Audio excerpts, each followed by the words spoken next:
Hello everyone, আশা করি তোমরা সকলে খুব ভালো আছো।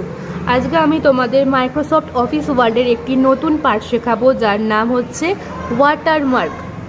তো তার জন্য সবার প্রথমে আমাদের মাইক্রোসফট অফিস ওয়ার্ড ওপেন করে নিতে হবে।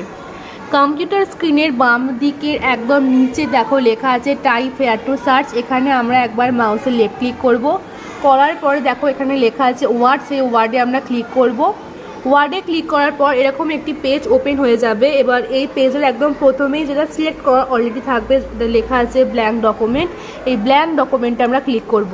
ব্ল্যাঙ্ক ডকুমেন্টে ক্লিক করার পর এরকম একটি পেজ আমাদের সামনে ওপেন হয়ে যাবে। এবারে আমরা ওয়াটারমার্ক করব। তো ওয়াটারমার্ক করার জন্য আমাদের যেতে হবে ডিজাইনে। ডিজাইন দেখতে পাচ্ছ তো, উপরে আছে ডিজাইনটা। এই ডিজাইনে আমরা ক্লিক করলাম। করার পর দেখো এই বরাবর যাবে, এই যে লেখা আছে ওয়াটারমার্ক, এখানে ক্লিক করবে। এখানে ক্লিক করার পর দেখো লেখা আছে অনেক রকমের লেখা দিয়ে দিয়েছে। তো আমরা যদি আমাদের নাম লিখতে চাই বা অন্য কিছু করতে চাই, নিজেদের ইচ্ছা মতন কিছু লেখা লিখতে চাই, তো তার জন্য এই যে নিচে লেখা আছে কাস্টম ওয়াটারমার্ক, সেখানে আমরা ক্লিক করব।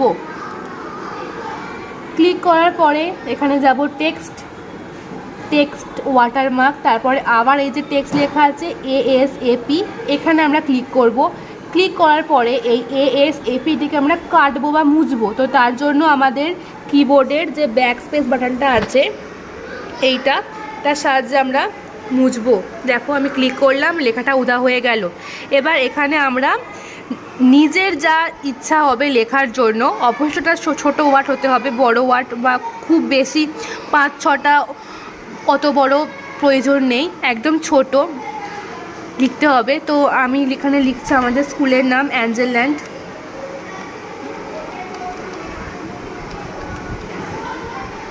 দেখতে পাচ্ছ লিখে দিয়েছি। দেন আমরা ওকেতে ক্লিক করব। এবার দেখো পেজটা জুড়ে একটা হালকা লেখা চলে এসেছে অ্যাঞ্জেলল্যান্ড, দেখতে পাচ্ছ? এটাই হচ্ছে ওয়াটারমার্ক। এবার বলি এই ওয়াটারমার্কের কি কাজ। ওয়াটারমার্ক যদি আমি পেপারের উপরে দিই, তাহলে কেউ আমার লেখা কপি করতে পারবে না।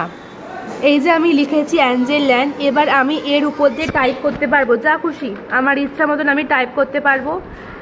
দেখো আমি এন্টার দিয়ে লিখছি, এই লেখার উপর দিয়ে টাইপটা হবে, অর্থাৎ ডিয়ের উপর দিয়ে দেখো লেখাটা হচ্ছে, কিন্তু ডিটাও বোঝা যাচ্ছে। নোটস কপি যাতে কেউ না করতে পারে, কোনো স্যারের যদি নোটস হয় সেই স্যার তার নামটা লিখে দিতে পারে এরমভাবে ওয়াটারমার্কের সাহায্যে, তাহলে কেউ কারোর নোটস কপি করতে পারবে না।